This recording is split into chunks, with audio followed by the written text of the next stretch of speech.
Pada sesi kali ini, kita akan membahas mengenai komputer dan juga programming. Melanjutkan sesi materi Introduction to Computer and Programming, sekarang kita akan membahas mengenai bahasa pemrograman. Manusia dan komputer memahami bahasa yang berbeda. Manusia memahami bahasa manusia itu sendiri walaupun berbeda di setiap negaranya, sedangkan yang dipahami oleh komputer itu adalah bahasa mesin, di mana bahasa mesin ini tersusun dari 2 digit angka bilangan biner, yaitu 0 dan 1. Jika seorang tidak memahami bahasa manusia yang berasal dari negara lain, maka dia membutuhkan penerjemah untuk menerjemahkan bahasa yang dia gunakan menjadi bahasa yang orang lain gunakan, dan sebaliknya. Penerjemah ini bisa saja seorang ahli bahasa atau bahkan sebuah aplikasi seperti Google Translate. Saat materi ini dibuat, belum pernah ada ditemukan translator yang dapat mengubah bahasa sehari-hari manusia menjadi bahasa mesin yang dipahami oleh komputer. Karena itu, kita memerlukan bahasa baru yang dapat kita pahami dan nantinya dapat ditranslate menjadi bahasa mesin. Dan bahasa inilah yang kita sebut sebagai bahasa pemrograman. Programming language atau bahasa pemrograman adalah suatu bahasa yang digunakan untuk membuat sebuah program karena bahasa ini dapat ditranslate menjadi bahasa mesin nantinya. Bahasa ini mengadopsi banyak sekali kosakata dalam bahasa Inggris seperti contoh if, else, while, dan lainnya.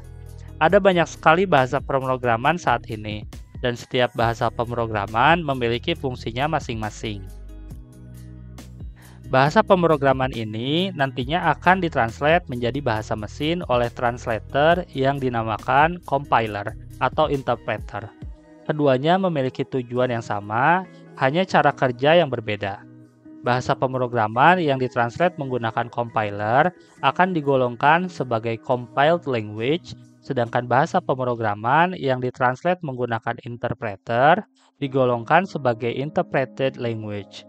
Mengenai kedua hal ini akan dibahas lebih detail setelah ini.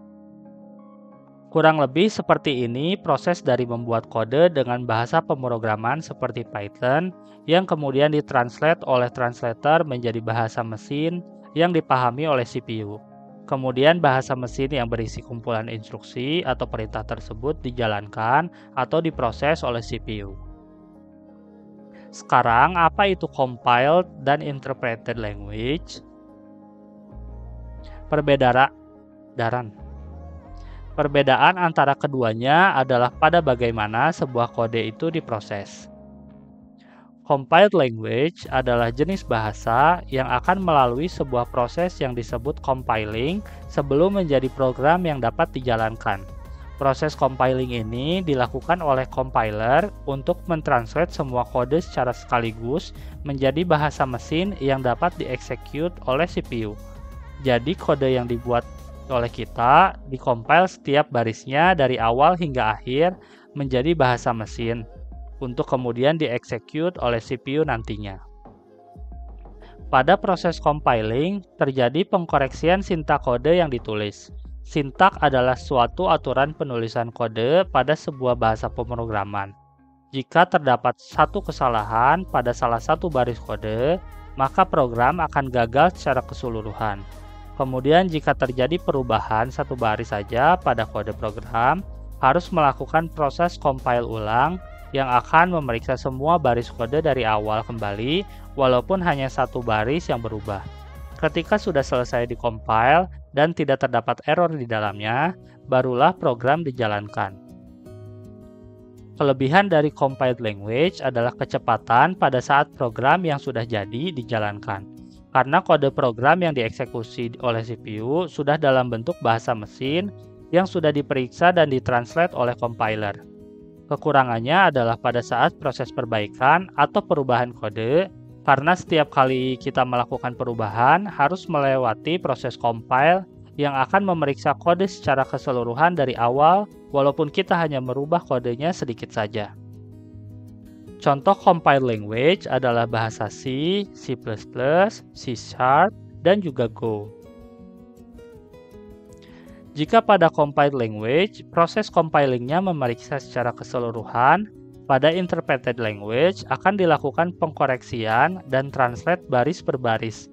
Jadi baris pertama akan dicek, jika tidak ada kesalahan, maka ditranslate untuk kemudian dijalankan. Begitu seterusnya hingga baris terakhir. Sehingga jika terjadi kesalahan pada baris ke-6 misalnya, maka baris 1 sampai hingga ke-5 akan tetap berjalan secara normal. Kelebihan dari interpreted language adalah program yang kita buat akan lebih cepat untuk mulai dijalankan karena tidak seperti compiled language yang harus ditranslate dulu baru semua bisa dijalankan. Tetapi kekurangannya adalah kecepatan yang lebih lambat dari compiled language saat program sudah mulai dijalankan.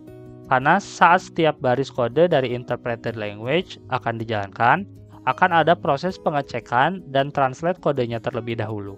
Sehingga tidak langsung dieksekusi, melainkan diperiksa dan ditranslate terlebih dahulu.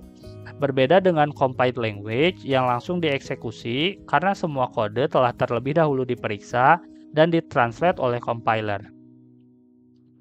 Beberapa contoh interpreted language adalah bahasa Python, JavaScript, PHP, dan Ruby.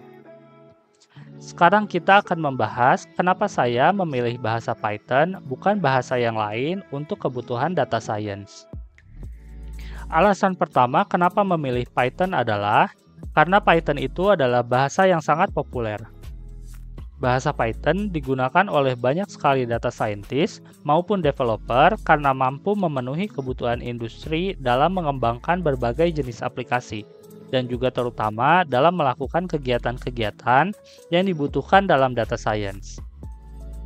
Seperti yang kita lihat pada gambar tersebut, dari survei yang dilakukan oleh Kaggle, bahasa yang paling sering digunakan oleh banyak orang untuk kebutuhan data science dan machine learning adalah bahasa Python, di mana 87% dari orang yang mengisi surveinya menggunakan bahasa Python dalam kegiatannya sehari-hari. Dan juga 79% dari orang yang mengisi surveinya juga menyarankan untuk pertama kali belajar menggunakan bahasa Python dulu bila ingin menjadi seorang data scientist. Dan karena Python itu populer, ini menyebabkan Python memiliki komunitas yang besar. Ini akan memberikan keuntungan seperti mudahnya menemukan jawaban ketika kita memiliki masalah pada proyek yang kita buat. Karena Python banyak digunakan, besar kemungkinan masalah yang kita hadapi sudah pernah dihadapi oleh orang lain dan sudah ada jawabannya di forum seperti Stack Overflow. Selain menemukan solusi dari masalah, kita juga akan mudah untuk berdiskusi untuk mengetahui bagaimana cara menulis kode yang baik, atau menemukan algoritma yang efisien dalam menyelesaikan suatu masalah. Alasan kedua, kenapa memilih Python adalah karena bahasa Python adalah salah satu bahasa pemrograman yang mudah untuk dipelajari dan dikuasai. Dalam memilih bahasa pemrograman, tingkat kesulitan yang rendah dapat menjadi keuntungan yang besar, di mana kita tidak akan terlalu lama dalam memahaminya dan segera dapat digunakan untuk mengerjakan proyek yang dibutuhkan. Salah satu alasan kenapa Python dikatakan sebagai bahasa yang mudah untuk dikuasai adalah karena sintaknya yang mudah dibaca. Sintak itu simpelnya adalah aturan penulisan yang dimiliki oleh suatu bahasa. Ini adalah contoh sederhana perbandingan sintak bahasa Python dengan bahasa C# dalam membuat aplikasi yang sama, yaitu aplikasinya sangat sederhana, hanya sebatas meminta input nama user dan menampilkannya dengan tambahan teks hello di depannya.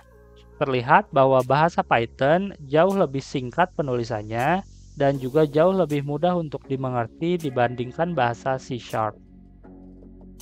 Kemudian alasan ketiga kenapa memilih Python adalah di Python ada banyak libraries atau package yang membantu dan mempermudah hampir seluruh kegiatan yang ada pada data science. Library atau package di sini merupakan koleksi dari kode program yang dibuat oleh seseorang. Tiap library memiliki tujuan dan fungsinya masing-masing, di mana penggunaan library akan memudahkan dan mempercepat kita dalam menyelesaikan proyek yang sedang kita buat. Karena kita tidak perlu membuat kode untuk memenuhi kebutuhan proyek kita yang sudah dihandle oleh suatu library. Namun, bukan berarti kita tidak akan menulis kode dan hanya menggunakan library saja. Bahkan secara teknis, kita akan menulis kode untuk dapat menggunakan library itu sendiri. Untuk saat ini, tidak perlu dipikirkan terlalu jauh, nanti akan ada waktunya kita membahas library-library yang ada di Python dan menggunakannya. Untuk saat ini, pahami saja bahwa dengan adanya library, itu akan mempermudah kita dan sangat membantu pekerjaan kita. Lalu alasan terakhir kenapa memilih Python adalah karena Python dapat digunakan di hampir setiap hal dalam proyek data science maupun di luar proyek data science. Yang pertama, Python dapat digunakan dalam proses pengumpulan data, persiapan data, manipulasi data, analisa data, visualisasi data, pembuatan model machine learning, dan masih banyak lagi. Kemudian yang kedua, Python juga dapat digunakan untuk membuat aplikasi berbasis web, mobile, bahkan game juga. Lalu yang ketiga, Python juga dapat digunakan untuk kebutuhan Internet of Things atau IoT. Intinya adalah bahasa Python hampir digunakan di segala bidang industri. Ini adalah list dari beberapa tools, library, dan language yang akan kita pelajari dan digunakan ke depannya. Demikian beberapa informasi yang mungkin perlu teman-teman tahu untuk memulai modul fundamental ini. Selanjutnya, kita akan melakukan instalasi tools yang akan kita gunakan selama belajar pada modul fundamental ini. Let's go!